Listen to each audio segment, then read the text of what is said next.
Hello folks, Florentine Saint-Yves here, and welcome. Today we will talk about the artifacts of the Divine Soldiers event. It is tied to the blacksmith handbook feature, and basically what you'll be doing for the week is to work on the event to upgrade your weapons. In return, your efficiency during the event will increase, and this will help you to keep upgrading, get more points, and thus more rewards. Main gameplay revolves around attacking beasts that are all tied to an attribute type to score points, and trade those points in the event shop, as well as competing in rankings of said attribute. A regular attack will give you 500 points, and a killing blow 2,500 more points.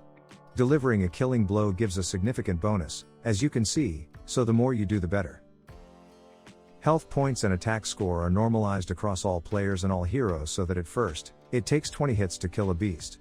But as we upgrade our weapons on the blacksmith handbook, our heroes will get an attack bonus that will help to kill the beast with fewer hits, as long as we're attacking the beast with the same attribute type as the one we upgraded on our weapons. Note that any weapon progress you made during a previous artifacts of the Divine Soldiers event is reset when the next one starts. For example, last time, I upgraded the fortune part of my weapons and I could kill a beast within 4 blows, but it's back to no bonus at the start of this new event. Of course, it sucks big time.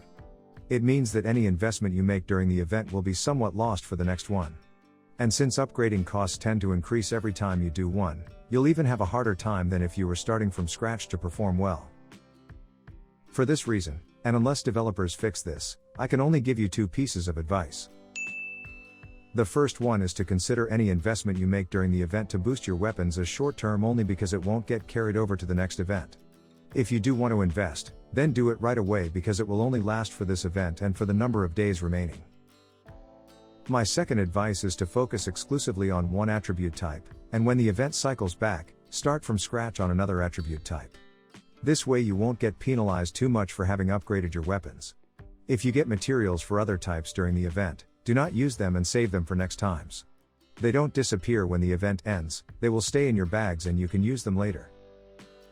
Alright, back to gameplay. So far we've learned that our goal is to deliver as many killing blows as we can to score more points, and to focus on one attribute type only. On that topic, choose any one you want, based on ranking rewards, competition and overall utility. Of course, focusing on military seems to be the best choice, but competition is usually tougher on military rankings. If ranking rewards interest you in any way, you might want to consider another type. Each hero we have unlocked will be able to attack once per day, with him being available again on the next day after server reset. All heroes will hit for the same amount, meaning that our measly Thaddeus will do as much damage with his wood stick as our mightiest heroes with their swords and guns. It's weird, but this is the way it works, don't ask me why.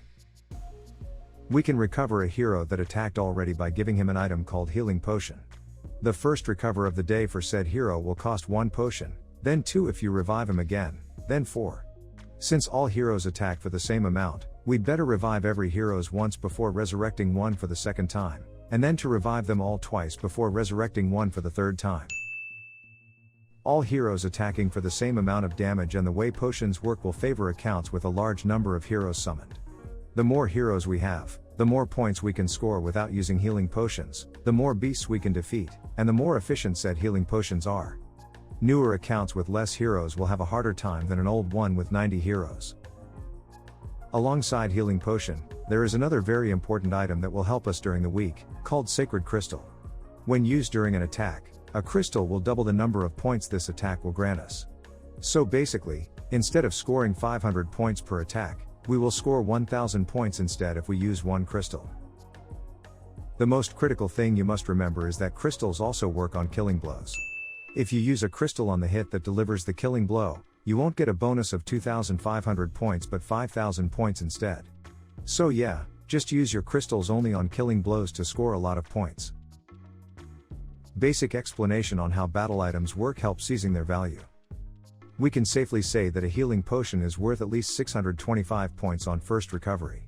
This is because you need 20 potions at worst to score a kill and 12,500 points, so 12,500 divided by 20 equals 625. Remember that this is the worst case scenario, and only apply for first recovery. On the other hand, a crystal is worth 3,000 points. From there we can start talking about this event pricing, by looking both at the event shop and limited gem packs. For example, let's consider the 268 gems pack. For 268 gems, you get 5 potions and 5 crystals, so that's 18,125 points. You get around 68 points for gems spent with this pack. On the shop, a hero fragment costs 12,000 points, putting the gem cost of said fragment at around 176 gems. Good price. Now if we look at all packs available and only consider potions and crystals, we can see that the 1588 pack gives the most points per gem spent. You get 72 points per gem spent, alongside some forge hammers, putting the hero fragment price down to 167. 688 and 268 packs are not far behind, with the benefit of getting an extra hammer from the 268 pack. Other packs are here to help you work on your blacksmith weapons. If we now use the fragment cost as a base to evaluate pricing, we can see that skins and heroic maiden tokens are overpriced. A skin should cost 600k points and a heroic maiden token 60k points. Instead we get a price of 850k for a skin and 120k for a token. I won't even talk about Jeanne's skin here, it's just a total ripoff. If a gem is worth 72 points, cost of Jeanne's skin is around 20k gems. We'd better wait for next time. Remember though that overall gem cost of items we will be able to buy during this week will be lower because we have free attacks and quests rewards every day. As an example, let's say we have 60 heroes and we will never upgrade our weapons during the week. We will kill 3 beasts a day, scoring 37,500 points per day for a total of 262,500 points. That's actually a lot of points, not even taking into account items from quests. We could buy 22 hero fragments from the shop with that, pretty significant.